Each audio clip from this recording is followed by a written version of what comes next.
আসসালামু আলাইকুম প্রিয় দর্শক, তিনটি ঘটনা আমি তিনটি ঘটনার কথা উল্লেখ করব।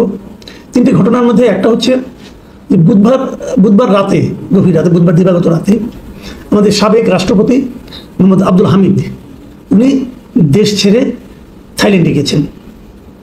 বলা হচ্ছে উনি চিকিৎসার জন্য গিয়েছেন, আবার কেউ বলছে উনি দেশ ছেড়ে পালিয়ে গেছেন। দ্বিতীয় ঘটনাটা হলো, এই ঘটনার খবরটা প্রচার হওয়ার পর বৃহস্পতিবার আমরা দেখলাম যে এনসিপির নেতা হাসনাত আবদুল্লাহ উনি একটা কর্মসূচি দিলেন। সেই কর্মসূচি হলো আওয়ামী লীগকে নিষিদ্ধ করতে হবে এবং নিষিদ্ধ না হওয়ার ঘোষণা আসা পর্যন্ত প্রধান উপদেষ্টার বাসভবনের সামনে ওনারা অবস্থান ধর্মঘট করবেন। শুক্রবার দিন দেখলাম যে তারা এই অবস্থান ধর্মঘটটাকে শাহবাগে নিয়ে গেলেন এবং শুক্রবার এমনিতেই সাধারণত প্রচুর মুসল্লিদের আগমন হয় নামাজে, জুম্মা নামাজে। শাহবাগে মোটামুটি লোক সমাগম প্রচুর হয়েছিল এবং তারা সবাই আওয়ামী লীগের নিষিদ্ধের দাবি করেছেন। তৃতীয় যে ঘটনাটা সেটা হলো ঢাকার উপকণ্ঠে, ঢাকার পার্শ্ববর্তী জেলা নারায়ণগঞ্জের সাবেক মেয়র ডক্টর সেলিনা হায়াত আইভি, তাকে বৃহস্পতিবার রাতে তাকে অ্যারেস্ট করার জন্য সেখানে পুলিশ গিয়েছে এবং এই সংবাদে ওখানে আইভির প্রচুর সমর্থকরা বাড়ির সামনে এসে জড়ো হয়েছেন এবং আইভি রাতের বেলা পুলিশের সঙ্গে যেতে অস্বীকৃতি জ্ঞাপন করেছেন। উনি বলেছেন উনি দিনের আলো ছাড়া যাবেন না। পুলিশকে অপেক্ষা করতে হয়েছে ৬-৭ ঘন্টা অপেক্ষার পর শুক্রবার দিন সকালে দিনের আলো ফোটার পর উনি বেরিয়ে গেছেন এবং এর মধ্যে সারা রাত ওনার বাসার সামনে ওনার কর্মী সমর্থকরা হাজির ছিলেন, তারা বিক্ষোভ করেছেন। এই বিক্ষোভের মধ্য দিয়ে পুলিশ তাদেরকে নিয়ে গেছেন। পুলিশের দু একটা গাড়িকে লক্ষ্য করে ঢিল ইটপাটকেলও ছোড়া হয়েছে। এই তিনটি ঘটনার কথা উল্লেখ করলাম এ কারণে যে এই তিনটি ঘটনার মধ্যে কি কোনো যোগসূত্র আপনারা দেখতে পান? আমি পাই কিনা ক্লিয়ার না, তবে বিষয়গুলো আমার কাছে মনে হলো তিনটি ঘটনার সঙ্গে একটা বোধহয় যোগসূত্র আছে। সেটা উল্লেখ করার জন্য, সেটা আলোচনা করার জন্য আজকে আপনাদের সামনে বসেছি।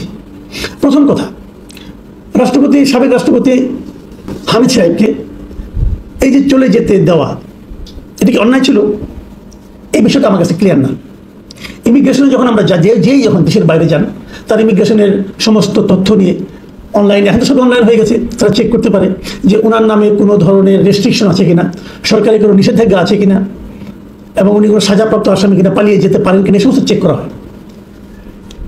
হামিদ সাহেব সাবেক রাষ্ট্রপতি, ওনার নামে কোনো ধরনের নিষেধাজ্ঞা আছে সেরকম কথা আমরা কেউ জানি না, পুলিশও জানে না।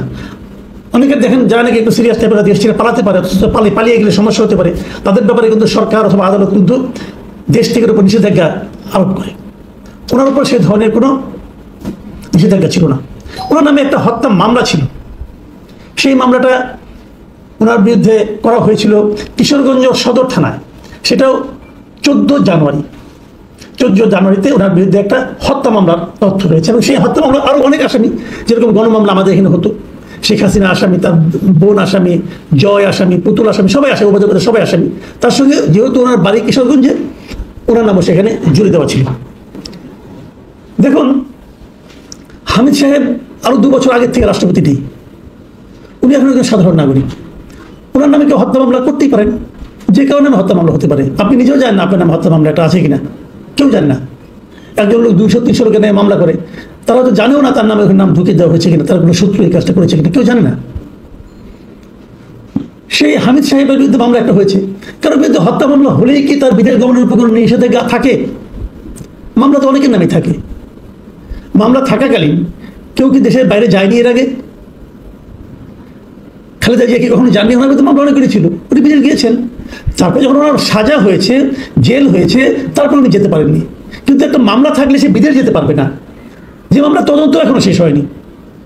তাহলে তো এই দেশে কেউ বিদেশ যেতে পারবে না ভাই। আপনি তো সবার নামে একটা মামলা করে দিয়ে দিতে পারেন। উনি একজন সাধারণ নাগরিকের যে অধিকারটা, আমাদের সংবিধান তো আমাদের সেই অধিকারটা দিয়েছে। সংবিধান তো বলেছে একজন মানুষের চলাচলে, যাতায়াতে কোনো বাধা দেওয়া যাবে না।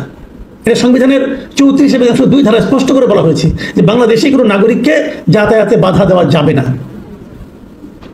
তাহলে আপনি যদি না তার বিরুদ্ধে আদালতে সুনির্দিষ্ট নিষেধাজ্ঞা না থাকে, তো ওনার বিরুদ্ধে কোনো নিষেধাজ্ঞা ছিল না তো। কিন্তু এটাকে অপরাধ হিসেবে বিবেচনা করা হচ্ছে কেন? এবং এটাকে অপরাধ হিসেবে বিবেচনা করে এরই মধ্যে একজন এসপিকে, আপনার কিশোরগঞ্জের এসপিকে এবং ইমিগ্রেশনের এসপিকে এদেরকে প্রত্যাহার করা হয়েছে কেন? তারা কি এই শাস্তির যোগ্য? কোন অপরাধে? বলতে হবে। তা না হলে হবে কি, আইন তো আপনি এক একজনের জন্য এক এক রকম হতে পারে না। উনি আওয়ামী লীগ আমলে প্রেসিডেন্ট ছিলেন, এখন অসুবিধা নাই, কিন্তু বাংলাদেশের আইনে কি লেখা আছে যে যদি কেউ কখনো জীবনে কোনোদিন আওয়ামী লীগ করেন তার জন্য এক আইন, আর যারা বাকি আছে তার জন্য অন্য আইন, এটা কি লেখা আছে?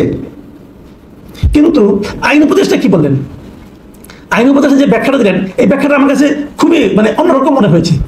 ওনার বিরুদ্ধে কেউ কেউ অভিযোগ করেছিল যে উনি নাকি সাবেক প্রেসিডেন্টকে দেশ ছেড়ে চলে যেতে সাহায্য করেছেন।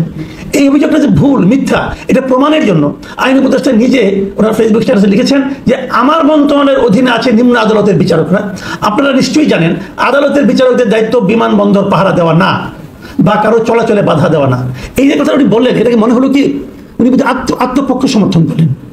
উনি বলতে চাইলেন যে এই কাজটা আমরা করিনি, আমি করিনি, আমার মন্ত্রণালয় করেনি।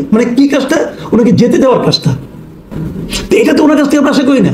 উনি বরং বলতে পারেন ওনার যেতে দেওয়াটা তো অবৈধ নয় আইন অনুযায়ী।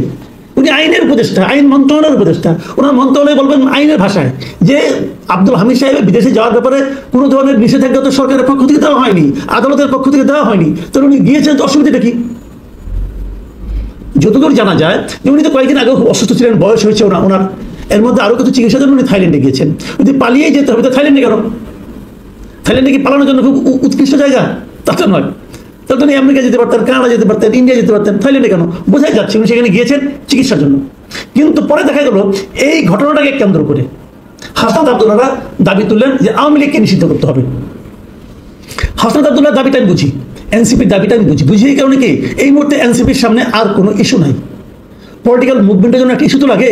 ওনাদের রাজনৈতিক দল করেছেন, সেই দল ওনাদের কর্মকাণ্ডের কারণে তাদের জনপ্রিয়তা কমতে কমতে এমন একটা জায়গায় এসে ঠেকেছে যে তাদের রাজনীতি করা এখন কঠিন হয়ে পড়েছে।